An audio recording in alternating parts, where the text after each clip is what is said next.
Today I'm going to be working on my retro gaming setup. The main goal I have for this setup is for it to just be a really comfortable place, sort of reminiscent to my childhood. Growing up, we had these really squishy, comfy recliners, and they were always right in front of our old giant Mitsubishi TVs, so I tried to replicate that a little bit. The TV I have here isn't a Mitsubishi, it's a Sylvania, a 32-inch CRT one to be precise. For the consoles, I have an Xbox 360 Slim for 360 and original Xbox, a backwards compatible fat PS3 for PS1, 2, 3, and PSP, a Wii for Wii and GameCube games, and lastly, a Nintendo 64. I've actually had this area set up for quite a few months, but I've had a few problems I wanted to address. The main problems were with this Sony SCR K750p receiver. I had originally picked this up from a Goodwill and was really happy to be able to pair it with these super cool looking early 2000s Sony speakers, so I was pretty disappointed not to be able to use it. The first issue I had with this receiver is that it only has 3 composite video inputs compared to the 4 consoles I have, but you can only be so picky when thrift shopping.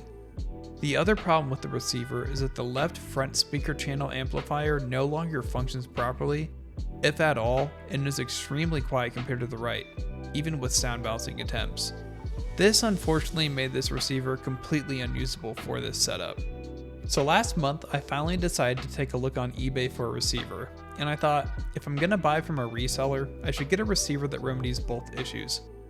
I was a little surprised to find how difficult it was to find a receiver with 4 rear composite inputs, but finally stumbled upon this Pioneer VSX 502 that had just that.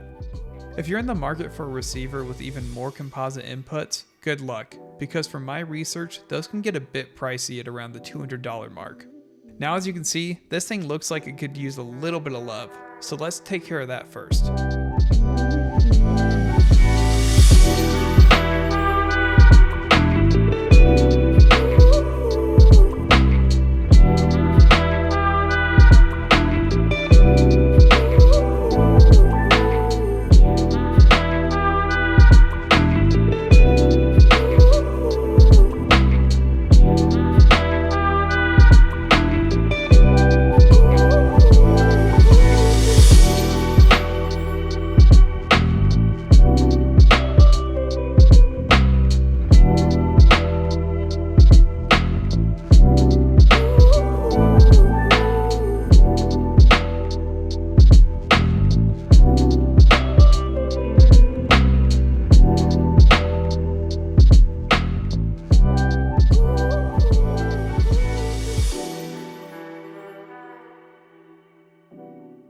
Now, there were a few features missing from the VSX 502 that I wish were there.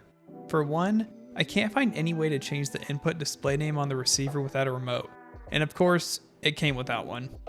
Secondly, it does have 2 sets of inputs for front speakers, but you can only use one at a time, meaning I have to plug in the tweeter and main driver into the same channel. Lastly, the volume has no digital display. The only way to check the volume is to look at the volume knob. Thankfully, these are just minor complaints, and it does what I need it to for the most part. Now with those gripes out of the way, let's start getting these cables set up. On the back here, it's a pretty easy cable management job. I'm just bundling all the AV cables together with Velcro cable ties, since they all lead to the receiver anyway. For the power cords, I do the same thing for the consoles on the left and right respectively. For the right channel speaker, I actually have to extend this speaker wire because it's too short to reach the receiver, so I just use these crimp-on splicers I had laying around to add some extra speaker wire. So with the cables all ready to go, let's get this thing set up.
Well, I personally feel like this turned out really well, and believe me when I tell you, at night, it's an extremely cozy place to be.